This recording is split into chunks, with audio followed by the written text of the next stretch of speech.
Hi, welcome to My Museum Kit. I'm Kim, and I'm an art instructor at Crystal Bridges Museum of American Art. For this My Museum Kit, you'll be looking at sculpture. Sculptures are three-dimensional objects created by artists. Sculptures represent many different types of things, and some are even modeled after buildings. For today's inspiration, we're going to be looking at an artist named Marshall Brown and his sculpture in the Crystal Bridges Permanent Art Collection. The name of this sculpture is called Ziggurat. Marshall Brown created this architectural object primarily for decoration, or what architects would call a folly. The artist can make crazy or silly designs because no one is ever really going to live in these buildings. For this specific project in the My Museum Kit, I'll be showing you how to build a folly. Go on a walk and look for different types of buildings near where you live. Think about the buildings you've seen before, such as your school, a store, a museum, your home. What do you like about these buildings? What purpose do they serve? You can pause this video or scroll back to any step if you need to. For this project, you will need, from the box, a pencil, a sheet of drawing paper, a chipboard pad, pattern paper, wooden cubes, balsa wood strips, and a tacky glue pen. And last but not least, you will need a good pair of scissors from home. Let's build a folly.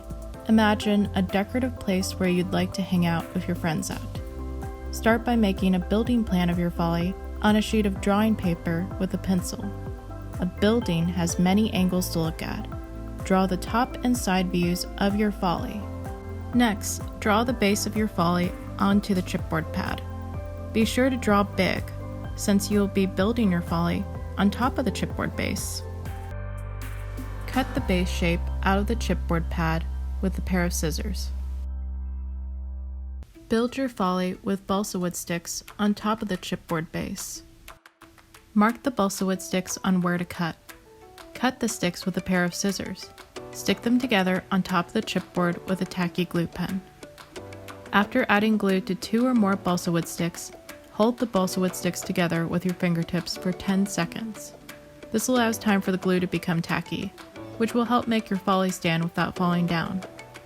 Build with the wood cubes by stacking them together to make tall structures in your folly, such as columns. Stick the cubes together with a tacky glue pen.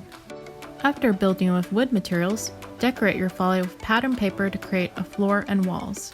Arrange the pattern paper to see where it fits best before gluing it down. Cut the pattern paper with a pair of scissors. Create walls by placing the pattern paper against the folly. Mark the solid colored side of the pattern paper on where to cut. Put tacky glue on the solid color side of the pattern paper. Place the pattern paper on top and press down with your fingertips. After decorating with pattern paper, use any wood cubes that you have left and build furniture for your folly, such as a bench. Stick the wood cubes together with a tacky glue pen. Place your finished furniture inside your folly. We have created our follies. Place your folly anywhere around your home. Gather small toys and action figures to hang out inside your folly. With an adult's permission, take a photo or two of your completed art project and post it on social media with the hashtag MyMuseumKit. Enjoy exploring!